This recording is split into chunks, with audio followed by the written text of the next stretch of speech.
Hello and thanks for joining me for some more landscape photography, and I can't tell you how pleased I am to be back out in the mountains. Although it's sort of mid-afternoon, but it's quite late sunset, so I'll be out quite a while, I should think, although not one of these massive day hikes. My target for today is this ridge up here behind me, which is called Mynydd Graig Goch. It translates as Red Rock Mountain. It's at the southern end of the Nantlle Ridge in the Eryri range of mountains over on the western fringes of northern Eryri.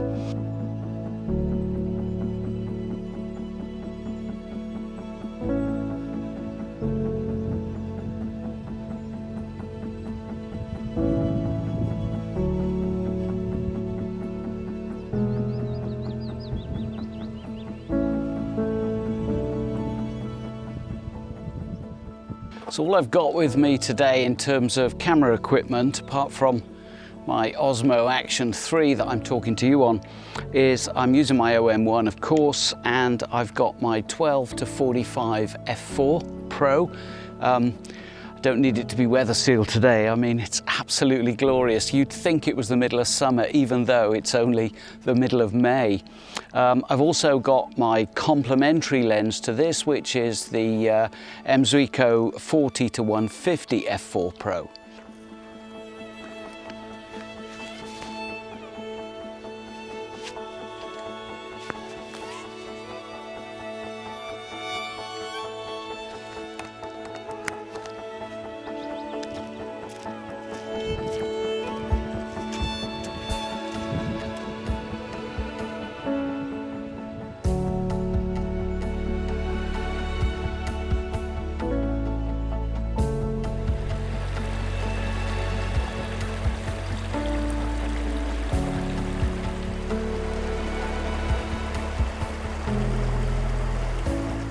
When I hadn't really been walking very far before I decided on a change of plan. I've diverted across to Llyn Cwm Dulyn because I needed to fill up with water. Turns out it's a lot drier around here than I would have expected it to be at this time of year. Normally I would have filled up my water bottle from one of the mountain streams, but judging by how dry the ground is, I don't think there's going to be any flow. So I didn't have any water at all with me, so I need to filter some here. And I thought, well, I might as well turn it into a circular walk then, because I can walk up this way and approach sort of from the southwest up to the first summit and then come back down the way I was planning to go up. No big deal. I mean, it's not really that much of a detour.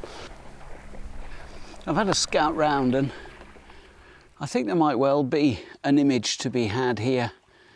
I'm really liking the way the shingle runs into the lake in the foreground. Thinking about quite a wide angle shot. I don't really need to dramatise the backdrop at all. Lots of nice texture, but I've also got some quite nice fluffy clouds which have only just started bubbling up, so I might as well take advantage of that in case it clears up again later. So by getting right down on the ground, pretty much, I'm able to separate the reflection of the mountain from my foreground. Obviously I've got it polarized. I love the way the different colored chippings kind of run off into the lake.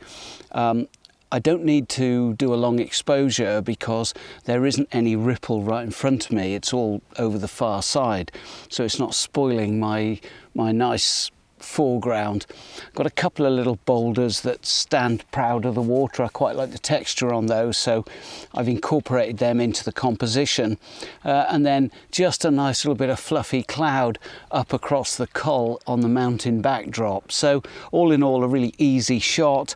1/60, ISO 200 f5.6, obviously polarized, and I am using my 0.9 soft grad.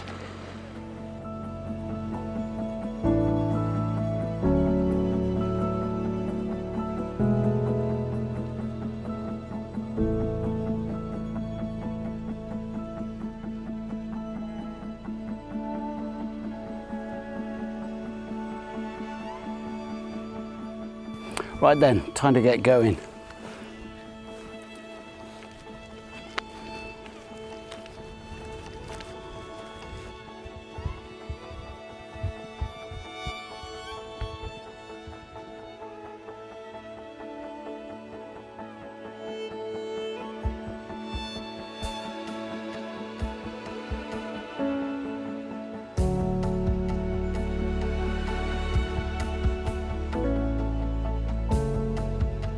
20 minutes.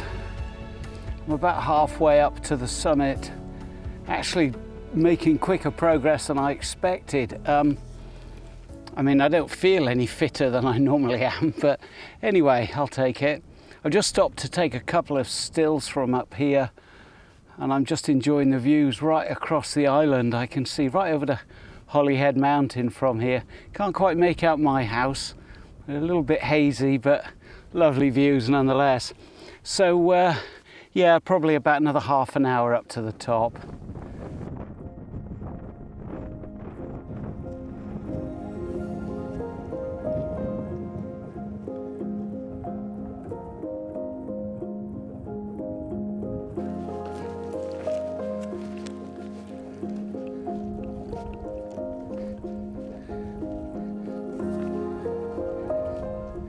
Been walking for about an hour and 10, but I have been stopping along the way to take pictures and shoot a bit of footage. Of course, that's my excuse for being old and knackered and having to stop a lot.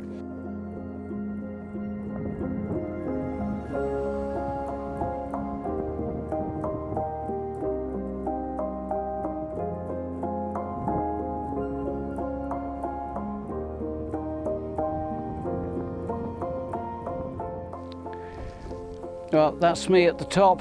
I could do without the flagpole, if I'm honest. I don't think this has got any place being in a location like this. I'm going to tuck myself down here just under the summit for a cup of coffee and some dinner, and then an evening of photography. The thing about this particular summit, and one of the reasons that attracts me to it, I have been up before, but I don't think I've brought you to this particular summit before. Most of the hills around northern Eryri are quite just sort of, you know, boulder fields, just humps, if you like, grassy humps in some cases.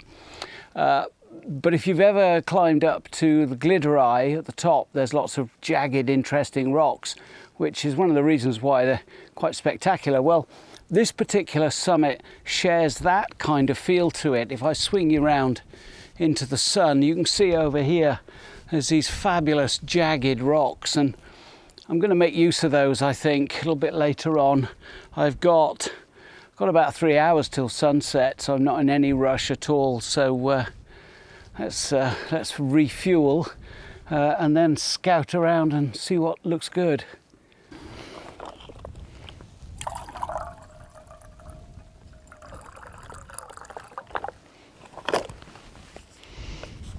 There's a couple of really good reasons for visiting this particular summit, especially if you're finding your feet in the mountains, you haven't done much hill walking. The two reasons this is a really good summit to tackle is firstly that it's about 1,000 feet from the parking, but it's dead easy, it's not technical at all, you just follow the path. I mean, you really can't miss it, just keep going up until you can't go up anymore.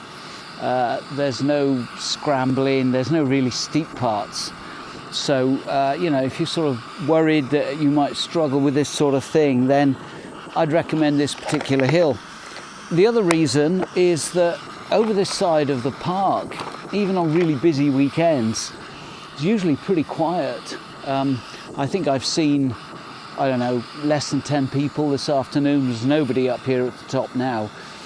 So it's the sort of place where you'll get a bit of solitude, have a bit of peace and quiet, which, you know, is part of the reason for visiting the hills in the first place.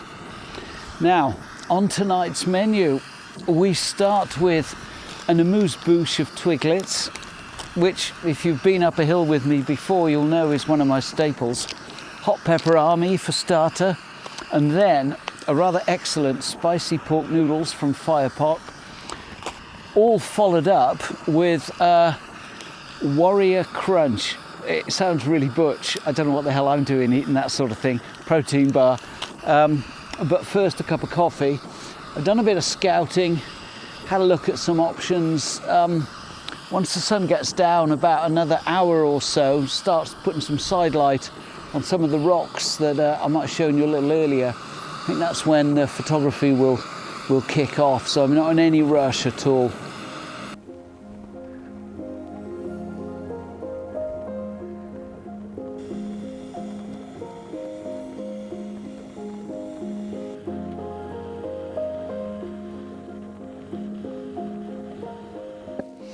Okay, time for some photography at last. Now, I'm shooting this one probably a bit earlier than I would like. There's still quite some way before sunset, but this little U-shaped gully that I've got has got a flank of rocks over on the right-hand side, and the sun is going down behind them. And very shortly, a lot of this foreground is going to be in deep shade, and it wouldn't look anywhere near as good as it does at the moment. And it's absolutely beautiful because it just frames this outcrop of rock about, I don't know, 500 meters in front of me, and then there's these lovely layers as the Llyn Peninsula just sort of disappears off into the haze.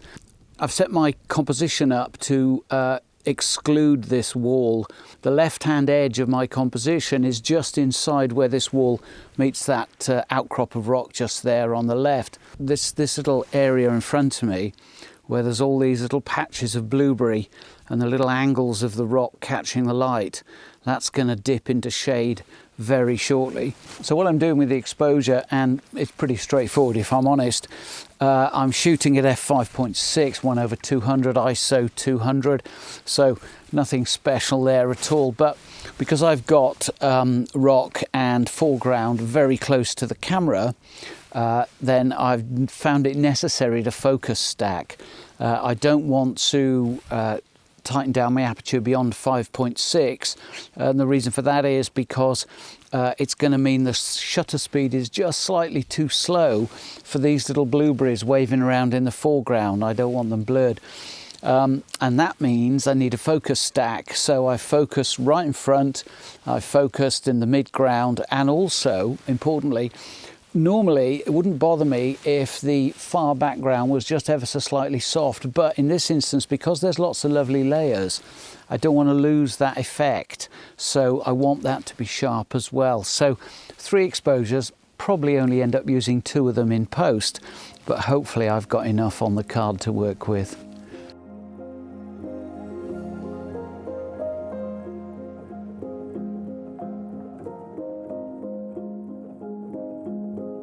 Just have a look at this view from here. So we've got all this amazing foreground to play with.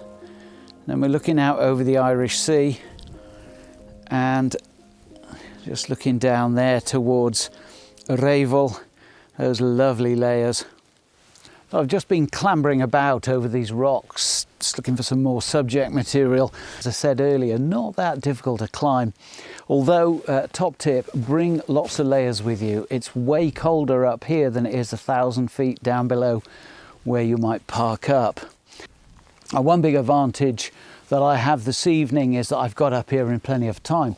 There's nothing worse than running around a location trying to find your subject material and compose it properly while the light is building up.